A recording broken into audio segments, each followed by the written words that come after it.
The giant space station called Proxima Station floated in the darkness like a metal city. Ships of all shapes and sizes moved around it like busy insects. Today was special. Today was the start of the Void Run, the biggest and most important race in the galaxy. Captain Hyun-woo Kim stood on the bridge of his ship and looked out at the other racers. His face was calm, but his dark eyes were sharp and focused. He had been waiting for this day for 3 years. The humans had never entered the Void Run before. Most aliens thought humans were too slow and too stupid to compete. "Captain," said Mina Park, his engineering officer. She was young but very smart. Her fingers moved quickly over the control panel as she checked the ship's systems. "All the other captains are laughing at us. They think we don't belong here." Hyun-woo smiled a small smile. "Let them laugh, Mina. They don't know what we can do." Their ship was called the Persistence. It looked nothing like the other racing ships. Where the alien ships were long and thin like arrows, the Persistence was wide and thick like a brick. Where the alien ships had smooth, shiny surfaces that gleamed in the starlight, the Persistence had a rough, dark hull that looked like it was built for work, not speed. The other ships were beautiful. The Vrex ships looked like silver needles, with bright blue flames shooting from their backs. The Nethri ships were made of crystal and glowed with inner light. The Fluon ships seemed to be made of gas and energy, constantly changing shape. The core ships were black metal monsters with red lights and sharp edges. Next to all of these amazing ships, the Persistence looked like a garbage truck. Tae-young Lee, the navigation officer, turned from his station. His face was worried. "Captain, the betting odds just came in. We're ranked last, dead last. Out of 200 ships, they think we'll finish 200th. 201st, said Da-Yoon Seo from the communications station. One ship dropped out at the last minute. A slug-in cargo vessel is racing, and even they think it will beat us. On the main screen, they could see the Vrex flagship called Lightning's Edge. It was 3 times longer than the Persistence and covered in weapons and racing equipment. Its captain, Commander Vexithera, was famous across the galaxy for never losing a race. The communication system crackled to life. Vexithera's voice filled the bridge, speaking in perfect standard galactic with a tone that dripped with contempt. "Attention all racers. I see the humans have sent their maintenance ship to play with the real racers. How amusing. Did they get lost on their way to the repair dock?" Laughter came through the comm system from dozens of other ships. The aliens were having a good time making fun of the humans. "Perhaps," Vexithera continued, "we should give the humans a head start. Maybe a few hours? Or should we wait for them to upgrade to faster-than-light travel first?" More laughter. Even louder this time. Mina's hands made fists on her control panel. "Captain, should I respond? I have a few things to say to that arrogant—" "No," Hyun-woo said quietly. "Save your energy, Mina. We'll do our talking during the race." Bo-Ram Cho, the chief engineer, climbed up from the engine room. He was covered in grease and his clothes were dirty, but his eyes were bright with excitement. "Captain, everything is ready down there. The aliens have no idea what they're about to see." "Good," Hyun-woo said. "How are our special systems?" "Running perfectly. All the tests came back green. When you give the word, we'll show them what human engineering can really do." On the main screen, they watched as the alien ships showed off for the crowds.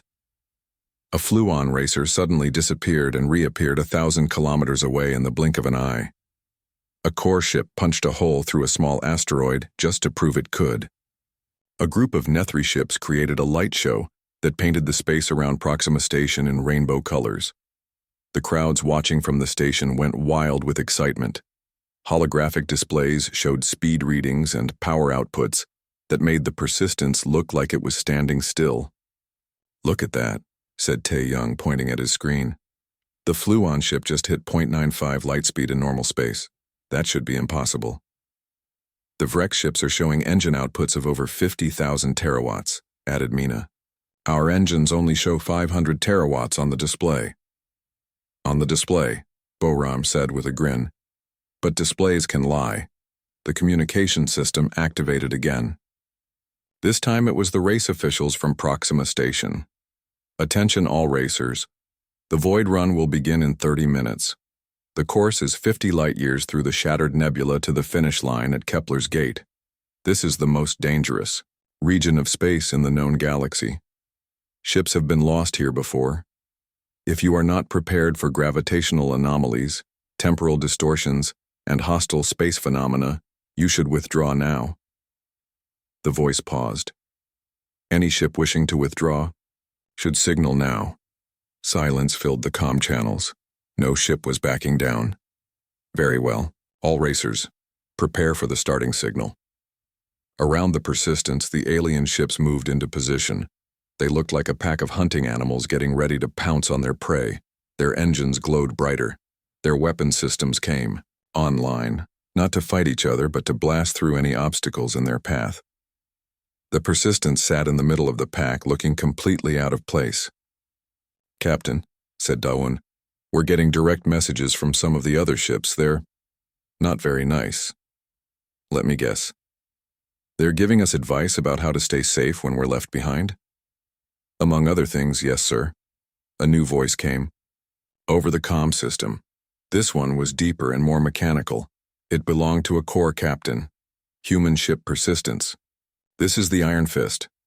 We suggest you stay near Proxima Station and watch the real racers on long-range sensors. The shattered nebula is no place for primitive ships." Another voice joined in, this one high and musical. It was a Nethri captain. "Yes, small human ship. Your people are young and do not understand the dangers of deep space racing. Perhaps you should try racing around your own star system first." More laughter from the other ships. Hyunwoo finally opened a communication channel to all the other racers. "This is Captain Hyunwoo Kim of the Earthship Persistence. Thank you for your concern about our safety. We appreciate your advice. However, we didn't come here to watch. We came here to race." "Then you came here to die," said Vexthera. "The shattered nebula will crush your little ship like a tin can." "Maybe," said Hyunwoo. "But humans have a saying. It's not the size of the ship that matters, it's the size of the engine. And Captain, you have no idea how big our engine really is." 500 terawatts? Vexithara laughed. "My ship's smallest thruster puts out more power than that." "We'll see," said Hyunwoo, and cut the communication. The race official's voice came back over the comm system. "All racers, take your positions. The void run begins in 60 seconds. The alien ships spread out into a long line. Their engines grew brighter and brighter as they prepared to launch forward at incredible speed. The Persistence sat quietly in the middle of the pack. Its engines barely glowed at all. 50 seconds, said the official. Mina checked her instruments one more time. "All systems ready, Captain." 40 seconds. Tae-young plotted their course through the nebula. "Navigation ready, sir." 30 seconds. Dae-yoon opened channels to monitor all the other ships. "Communications ready." 20 seconds. Boram spoke. From the engine room over the internal comm. "Engineering ready. The surprise is waiting for your signal."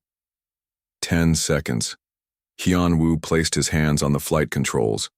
They looked old and simple compared to the alien ship's controls, but they were connected to something the galaxy had never seen before. 5, 4, 3, 2, 1, begin. The space around Proxima Station exploded with light as 200 ships launched forward at the same time. The alien ships shot ahead like bullets, their advanced engines tearing holes in space itself. The Persistence moved forward too, but slowly, like it was taking a casual trip to the store. Within seconds, it was alone. The first hour of the void run was like watching a fireworks show in reverse.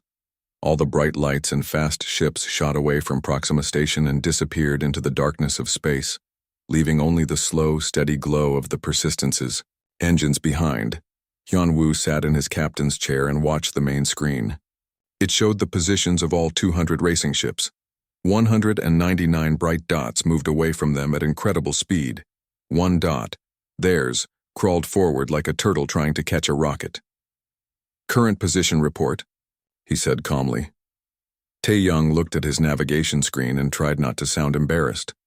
"We're in 198th place, Captain. The only ship behind us is a slug-in cargo vessel that seems to be having engine problems. Actually, said Diane from her communication station, the slug-in ship just passed us. We're now in last place, dead last. On the main screen, they could see the slug-in ship slowly pulling ahead of them. It was a big, ugly ship designed to carry heavy cargo across long distances. It was never meant to be fast. But even it was faster than the Persistence. Sir, said Mina, looking at her engineering displays, the other ships are already reaching the edge of the solar system. The fastest ones are preparing to jump to hyperspace. At our current speed, it will take us 6 hours just to reach where they are now. Boram's voice came over the internal communicator from the engine room. Captain, the crew down here is getting nervous. They're asking when we're going to show our real speed. Some of them think something is wrong with our engines. Tell them to be patient, Yanwu replied, and tell them that everything is going exactly according to plan. The long-range sensors showed what the alien ships were doing. The Vrex racers had formed into a tight formation and were pushing their engines far beyond normal safety limits. Their ships glowed white-hot as they tore through space at speeds that bent the laws of physics. The Fluon racers had done something even more impressive. They had somehow merged their individual ships into one giant entity that rode the gravitational waves between stars like a surfer riding an ocean wave. They moved through space without using engines at all, letting the universe itself push them forward. The core ships took a different approach. They used their powerful engines to punch holes in space and time itself, creating shortcuts through dimensions that normal ships couldn't reach. It was dangerous and violent, but it was fast. The crystalline Nethri ships had their own trick. They could exist in multiple dimensions at the same time, allowing them to take the shortest path through space while avoiding obstacles that would stop other ships. Look at that, said Tae-young, pointing at his screen. The leading ships are already 20 light-years ahead of us. They're moving so fast that our sensors can barely track them. The betting odds just updated, said Da-un. We're now listed as 100,000 to 1 against winning. Most betting stations have stopped taking bets on us entirely. On the communication channels, they could hear the alien ships talking to each other as they raced through space. The tone had changed from mockery to simple dismissal. The humans weren't even worth making fun of anymore. Vrex Lightning's edge to core Iron Fist, came Vexithara's voice over the comm. Any sign of the human ship on your sensors?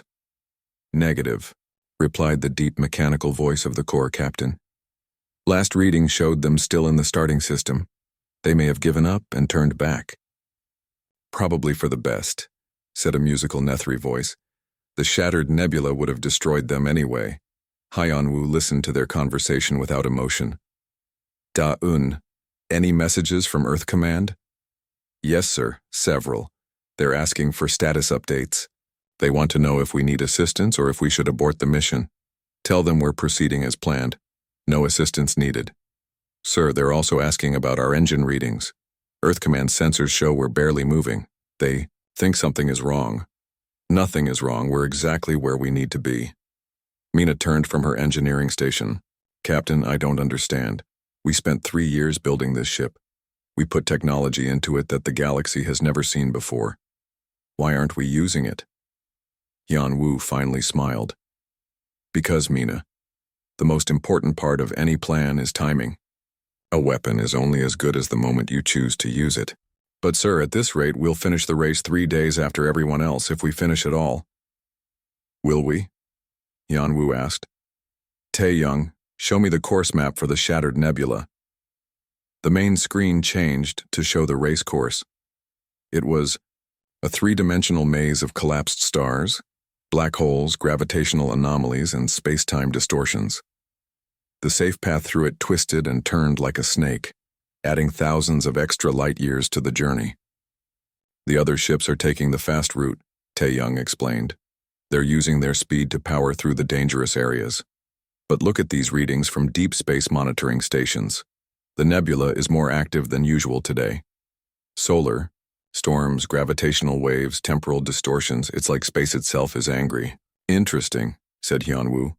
Boram, what's our engine status? All systems are running perfectly, Captain. The main drives are operating at exactly 500 terawatts, just like the readouts show. But the special systems are ready when you are.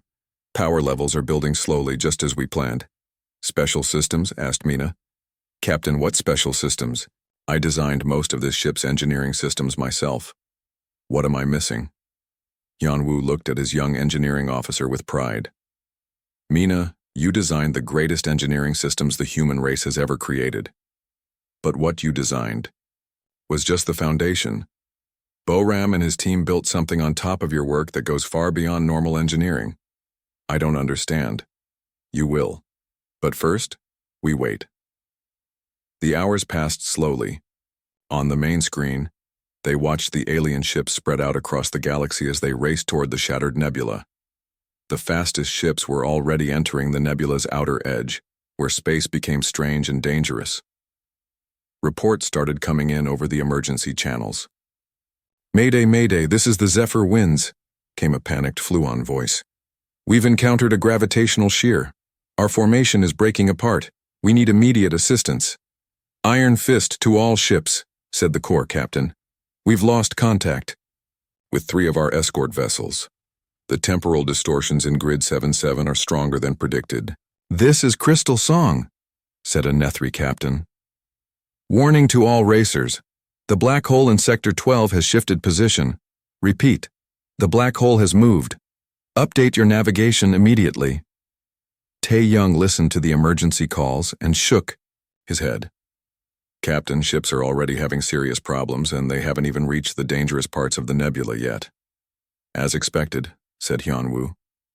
"The aliens built their ships for speed in normal space. But the shattered nebula isn't normal space. It's a place where the usual rules don't apply." "And our ship was built for the nebula?" asked Mina. "Our ship was built for something much more ambitious than that." More emergency calls came over the hum system. A wrecked ship had been caught in a time loop and was repeating the same 10 seconds over and over again. A group of core vessels had tried to punch through a gravitational wall and had been scattered across 3 different star systems. Several Fluon racers had simply vanished, possibly into another dimension entirely. "Current race standings," requested Hyon Woo. Tae Young checked his sensors. "The leading ships are now 30 light-years ahead of us, but, Captain, this is strange. According to these readings, we've moved up to 150th place. How is that possible? We haven't gotten any faster." "Ships are dropping out of the race. Some are turning back because of damage. Others are stuck in the nebula's gravitational traps. And some..." Tae Young paused. "Some just disappeared completely." Tae-young looked up from her communication station with worry in her eyes. "Captain, we're receiving distress calls from 47 ships. Many of them are requesting rescue operations. The Galactic Racing Commission is already scrambling emergency fleets," said Tae-young. "This is turning into a disaster." "No," said Hyunwoo quietly. "This is exactly what we expected. The other species think they can use brute force to solve every problem. More speed, more power, more advanced technology. But sometimes the solution isn't to fight harder. Sometimes the solution is to fight smarter. Sir, the shattered nebula isn't our enemy, Mina. It's our ally. While the other ships are fighting against its gravitational fields and space-time distortions, we're going to work with them." Boram's excited voice came over the internal comm. "Captain, we're approaching the outer edge of the nebula. I'm reading the gravitational patterns now. Everything looks perfect for what we have planned." "Excellent.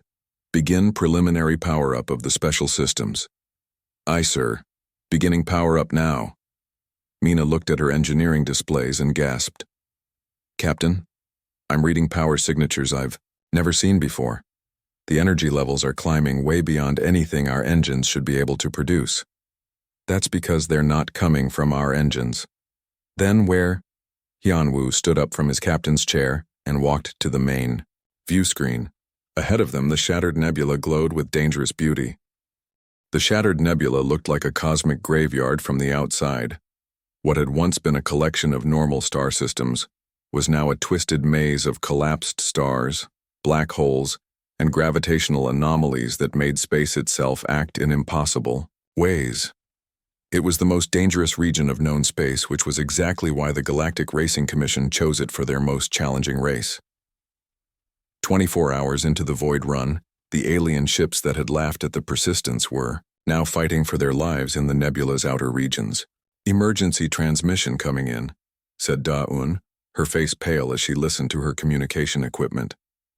"It's from the Virex flagship Lightning's Edge."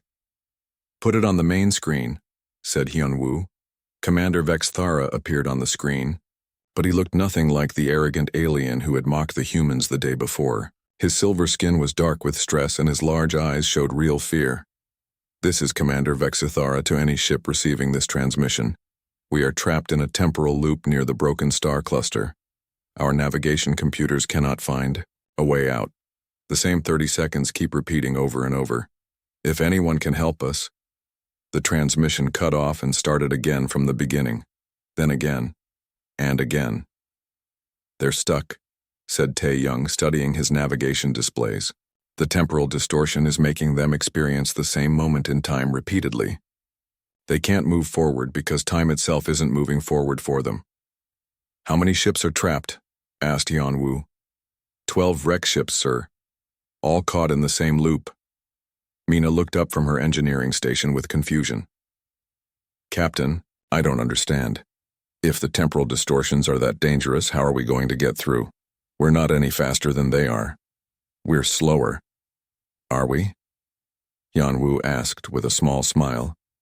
"Boram, what's our power level?" Boram's voice came from the engine room and there was excitement in it. "Power levels are now at 8,000 terawatts and climbing, Captain. The gravitational distortions from the nebula are feeding energy into our collectors exactly as predicted." 8,000 terawatts? Mina stared at her displays. "That's impossible. Our engines can only produce 500 terawatts, and we're not connected to any external power source."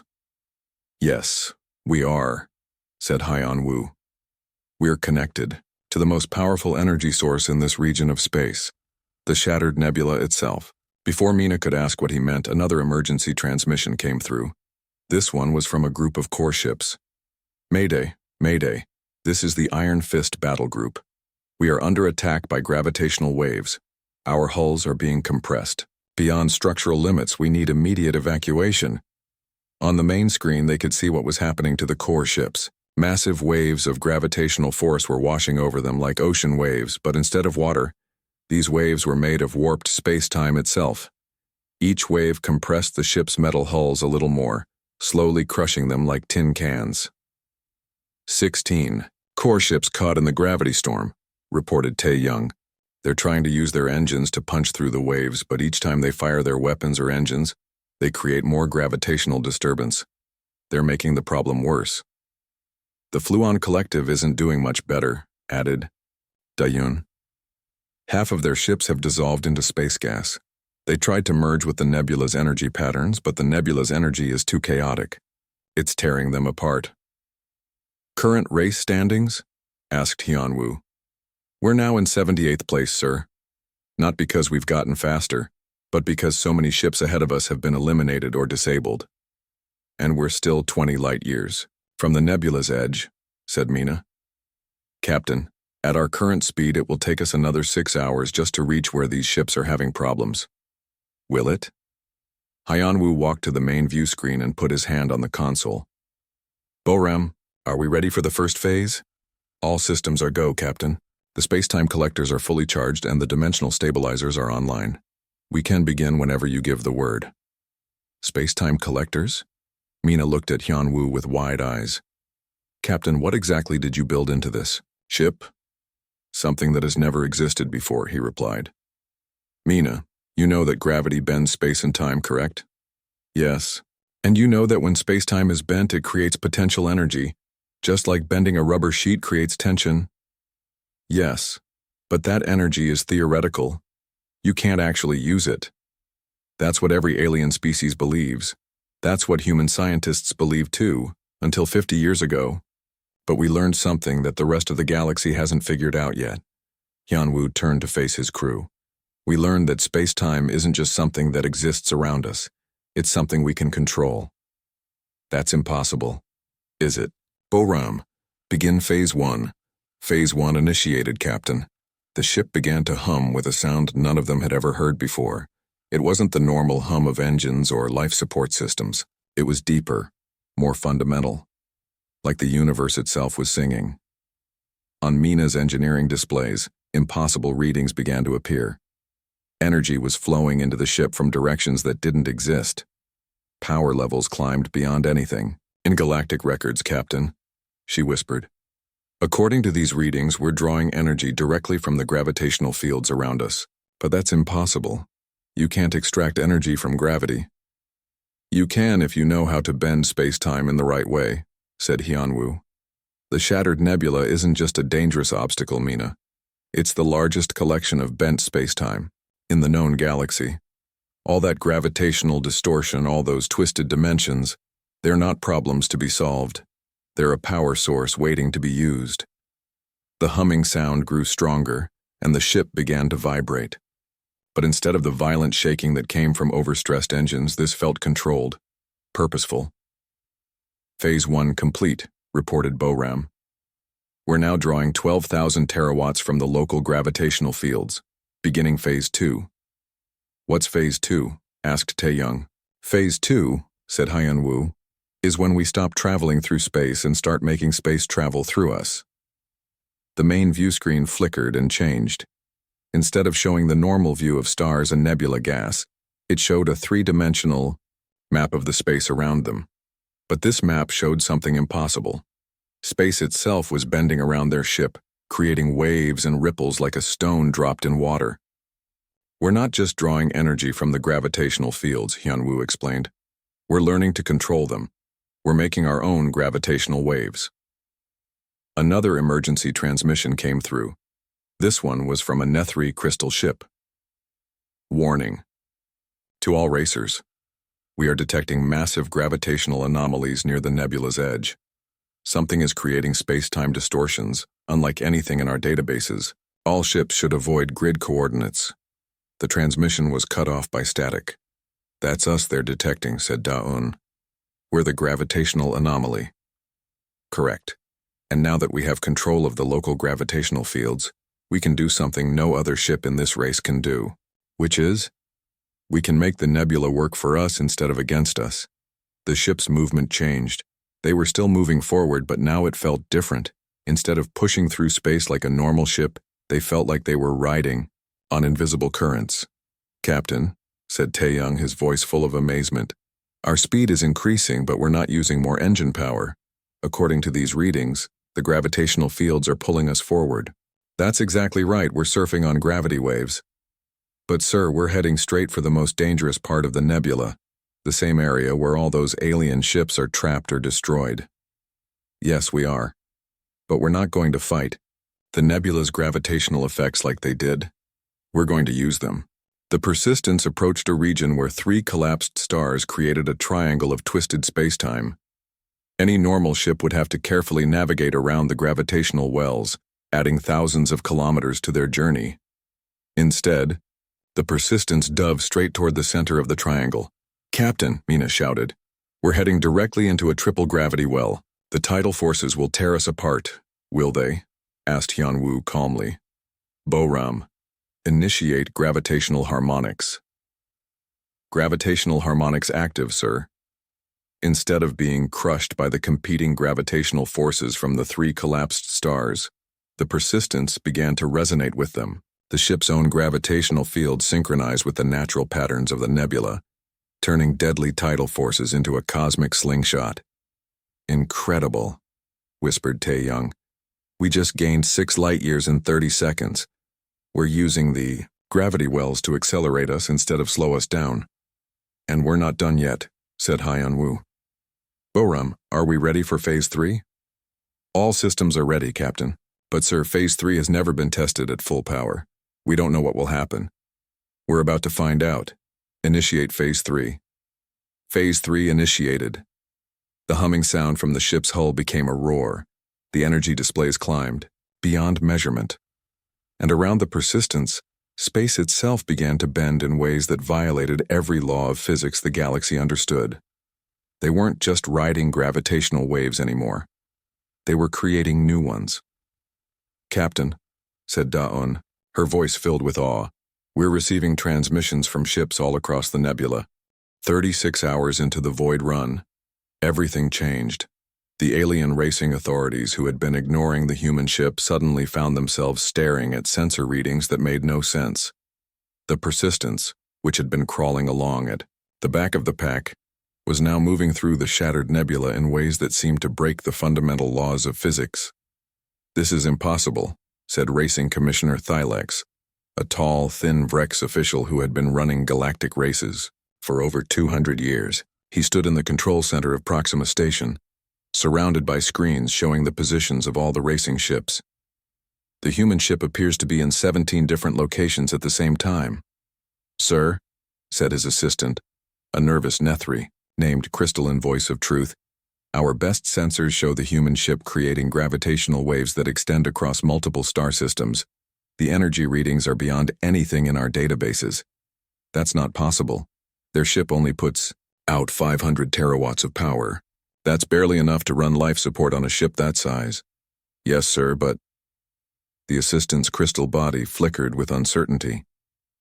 "Sir, I think their display readings might be wrong." Meanwhile, deep in the shattered nebula, the Persistence was doing something that no ship in galactic history had ever done before. It was rewriting the rules of space travel. "Current position report," said Captain Haiyan Wu, his voice calm despite the incredible forces swirling around their ship. Tae Young looked at his navigation screens and shook his head in amazement. "Captain, according to our instruments, we've just traveled 15 light-years in the last hour. But that's impossible. We weren't moving fast enough to cover that distance."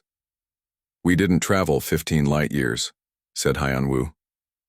"We brought our destination 15 light-years closer to us." "I don't understand."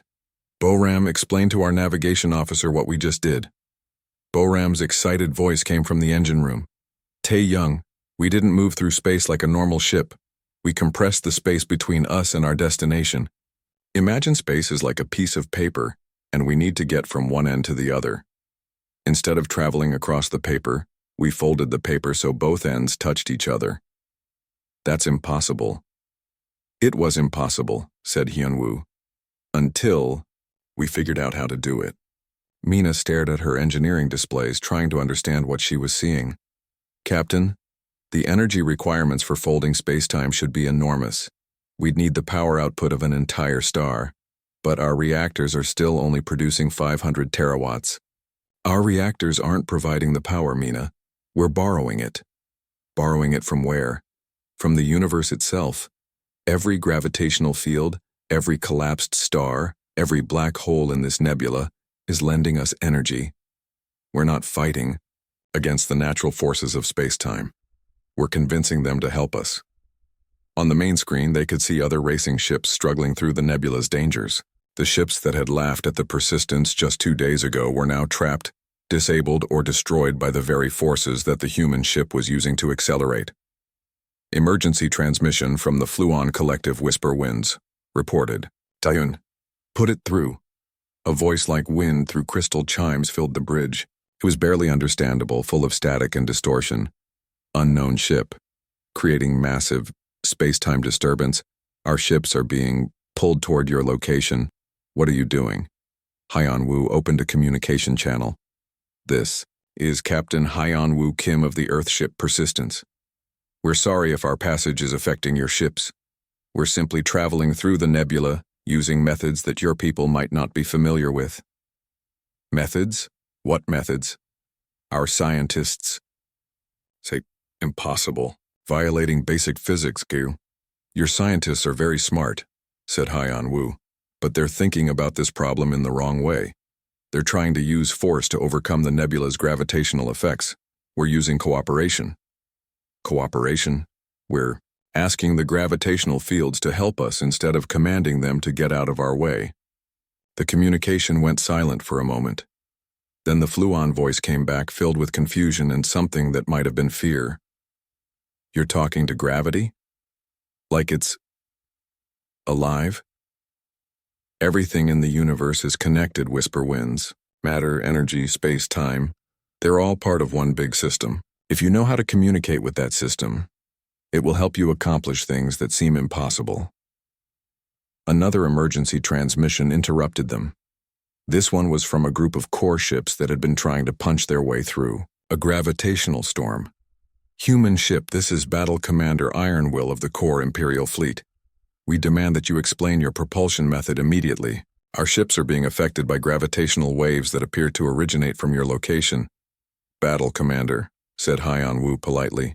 We're happy to explain, but you might not like the answer. Explain anyway. Your ships are designed to fight against everything they encounter. When you meet an obstacle, you try to destroy it or push through it with brute force. But the shattered nebula isn't an enemy to be fought. It's a tool to be used. Impossible. Gravitational fields cannot be controlled by technology. Only massive objects like stars and planets can significantly affect space-time. That's what we thought too, until we learned that consciousness itself can affect space-time. Silence filled the communication channel. Consciousness? The Corps commander finally asked. You mean, thinking about gravity makes it change? Not exactly. But when you truly understand the mathematical relationships that govern space-time, and when you build technology that can work with those relationships instead of against them, you can convince the universe to do things that seem impossible. That's mystical nonsense. Is it? Your own ships use consciousness to control their engines. When you think go faster, your brain sends signals to your ship's computer, which adjusts the engine output. We just extended that principle to space-time itself. Boram's voice came over the internal communicator. Captain, we're approaching the nebula's center. The gravitational distortions here are incredible. This is where we can really show what our ship can do. Excellent. Begin Phase 4 preparations. Phase 4? Asked Mina. How many phases does this system have? 7, said Hyan-Woo. Phase 4 is where we stop folding space and start making it do whatever we want it to do. The center of the shattered nebula was a place where physics went insane. Black holes danced around each other in impossible orbits. Stars that should have collapsed into neutron stars instead hung in space like frozen fireworks. Time moved at different speeds in different regions, creating a maze where past and future existed side by side. Most ships avoided this region entirely.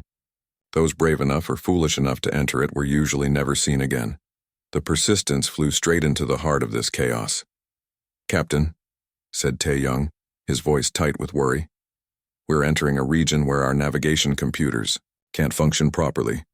Time is moving so strangely here that our instruments can't tell where we are or when we are. That's perfect, said Yeonwoo. Boram, initiate temporal stabilization. Temporal stabilization active, sir. Around the ship, the chaotic time distortions began to smooth out. Not because the distortions were gone, but because the ship was creating its own stable time field. We're not just controlling space now, explained Hyunwoo. We're controlling time too. That's impossible, whispered Mina. Mina, you keep saying things are impossible, but you're watching us do them. But controlling time, that would require infinite energy. No, it just requires understanding that time isn't separate from space. They're part of the same thing.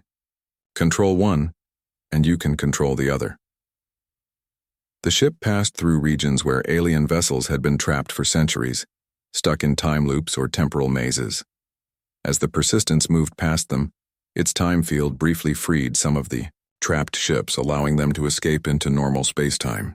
We're getting communications from ships that have been trapped in this region for decades, said Da-un. They're asking how we freed them. Tell them that time is just another dimension, like up and down or left and right. If you know how to navigate in 3 dimensions of space, you can learn to navigate in the 4th dimension of time too. Current race position? Asked Hyan-Woo. Tae-young checked his instruments. Sir, we're now in 15th place, but Captain, that's not the strange part. What's the strange part? According to our sensors, we're still 25 light-years from the finish line at Kepler's gate, but according to our gravitational readings, Kepler's gate is only 3 light-years away. Which reading is correct? I don't know, sir. They both seem to be correct at the same time. That's because they are both correct. We're in normal space-time and compressed space-time simultaneously. We exist in multiple versions of reality. At the same time? That's impossible. Hyunwoo smiled. Mina, I have a new rule for this crew. Stop saying things are impossible until after we've proven they're impossible. Boram's voice crackled with excitement over the internal communicator. Captain, all systems are ready for Phase 5. This is the big one, sir. Once we activate Phase 5, there's no hiding what we can do anymore. Are we ready to show the galaxy what humans are really capable of? Yes, sir. Then activate Phase 5. 47 hours into the void run, reality broke. Every sensor in the galaxy screamed warnings as space-time bent in ways that violated everything the galactic scientific community thought they knew about physics. At the center of this impossible phenomenon was a single human ship that had been dismissed as too slow and primitive to compete with the galaxy's best racers. The Persistence hung in the twisted heart of the shattered nebula, surrounded by gravitational forces that should have crushed it instantly. Instead, those same forces obeyed the ship's commands like trained animals. Phase 5 is complete, reported Boram from the engine room, his voice filled with excitement and amazement. Captain, we did it. We actually did it. We're controlling space-time on a galactic scale. Current position report, said Captain Hyunwoo calmly, as if bending reality was something he did every day. Tae-young stared at his navigation screens and struggled to find words. Sir, according to our instruments, we're simultaneously 15 light-years from Kepler's Gate and arriving at Kepler's Gate right now. We exist in multiple locations across space-time. That's correct. We're creating a bridge between where we are and where we want to be. Space-time origami, Boram calls it. Mina looked up from her engineering displays with wide eyes. Captain, the energy readings are beyond measurement. We're channeling the power output of entire star systems. How is our ship not being destroyed? Because we're not fighting the energy, Mina. We're dancing with it. On the main screen, they could see the finish line at Kepler's Gate, but it wasn't 50 light-years away anymore. Space itself had been folded so that Kepler's Gate existed in the same location as their ship. The distance between the 2 points was now 0. This is impossible, whispered Da-un. We're looking at the finish line, but we're also still in the middle of the nebula. How can we be in 2 places at once? We're not in 2 places, said Hyunwoo. We've made 2 places into 1 place. Emergency transmissions flooded their communication systems from across the galaxy. This is Galactic Racing Commission Control, came in panicked official voice. All ships, we are detecting massive space-time distortions throughout the racing course. Something is folding space on an unprecedented scale. All racers are advised to... The transmission cut off as the racing official realized what they were seeing. The human ship, the voice whispered. The human ship is at the finish line. But they're also still in the nebula. How is that possible? Another voice joined the transmission. It was Commander Vexthera of the Virex flagship Lightning's Edge. Impossible. Our sensors show the human vessel in dozens of different locations simultaneously. They appear to be existing in multiple dimensions of space-time at the same time. That's exactly right, said Hyunwoo, opening a communication channel to all. The racing ships. This is Captain Hyunwoo Kim of the Earthship Persistence. We are currently crossing the finish line at Kepler's Gate, while simultaneously remaining in our previous position in the shattered nebula. Silence filled the communication channels as hundreds of alien minds tried to process what they were hearing. Finally, a mechanical core voice spoke up. That violates the fundamental laws of physics. Objects cannot exist in multiple locations simultaneously. Your fundamental laws of physics are incomplete, replied Hyunwoo. You understand space and you understand time, but you don't understand the relationship between them. Space and time are not separate things. They are different aspects of the same thing. Control that relationship, and you can make distance and time mean whatever you want them to mean. You're claiming to control space-time itself? I'm not claiming anything. I'm demonstrating it. Boram's voice came over the internal communicator. Captain, all racing officials and remaining ships, are requesting immediate explanations. They want to know how our technology works. Tell them the truth, said Hyunwoo. Tell them that humanity spent 50 years learning to work with the universe instead of against it. The communication channels exploded with voices as alien captains, scientists, and officials all tried to speak at once. Humans, explain your propulsion system immediately. What technology allows you to manipulate gravitational fields? How are you violating causality without creating temporal paradoxes? Are you using some kind of consciousness-based physics? Hyunwoo listened to the confused and frightened voices for a moment before responding. The technology we're using is based on a simple principle that your species missed.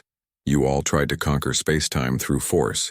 You built engines that pushed harder, weapons that hit stronger, shields that resisted more. But space-time doesn't respond to force the way matter and energy do. Then how does it respond? Asked a musical Nethri voice. It responds to understanding, to cooperation, to consciousness that works with universal principles instead of against them. That's mystical nonsense, growled a Corps commander. Is it? Your own brains control your bodies through electrical signals. Your thoughts become physical actions. We simply extended that principle to the fundamental forces of physics. Mina turned from her engineering station. Captain, I'm detecting massive changes in the space around us. What are we doing now? We're preparing for the final phase, Phase 6. What does Phase 6 do? Phase 6 brings the finish line to us instead of bringing us to the finish line. I thought that's what we already did. No, Mina. What we did was create a bridge between 2 points in space-time. Phase 6 is different. Phase 6 makes both points become the same point. The space around Kepler's gate began to twist and reshape itself. The finish line, which had been a simple marker in space, suddenly stretched across multiple dimensions. It existed at Kepler's gate, in the shattered nebula, and in every point between them simultaneously.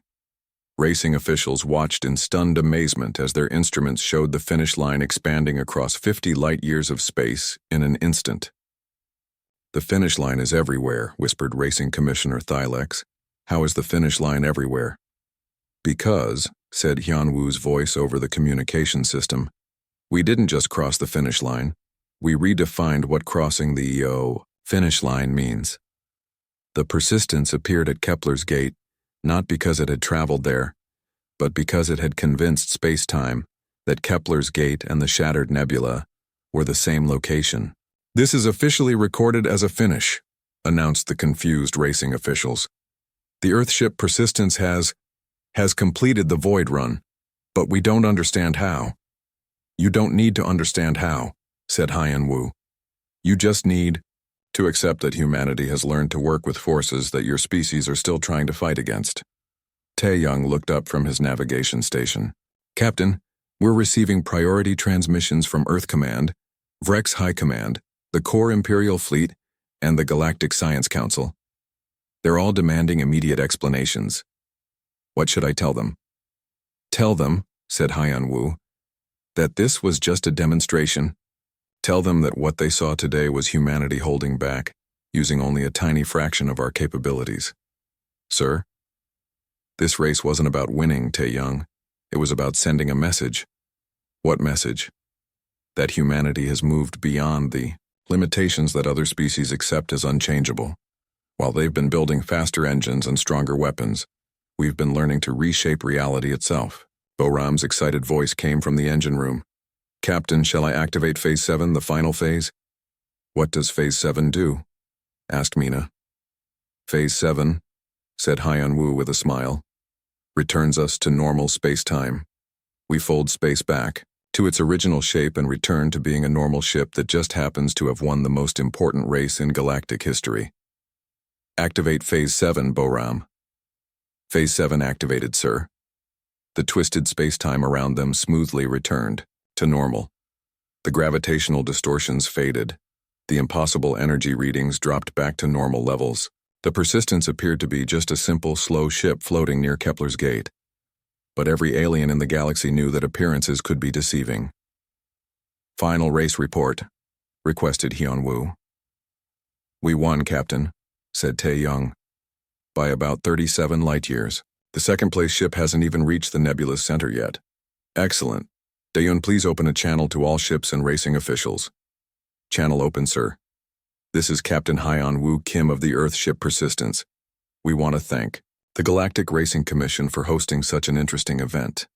We also want to thank all the other racers for providing such educational competition. Educational? Came Commander Vexithera's confused voice. Yes. You taught us that the galaxy still thinks in terms of force and speed and technology that conquers instead of cooperates. You showed us that humanity has developed capabilities that the rest of the galaxy doesn't understand yet. Are you threatening us? Growled a core voice. Not at all. We're simply informing you that the balance of power in this galaxy has changed. Humanity is no longer the slow, primitive species you thought we were. We are something entirely new. What are you? Hyun Woo looked around at his crew. Brilliant humans who had helped him achieve something that had never been done before in galactic history. We are the species that learned to make friends with physics instead of fighting it.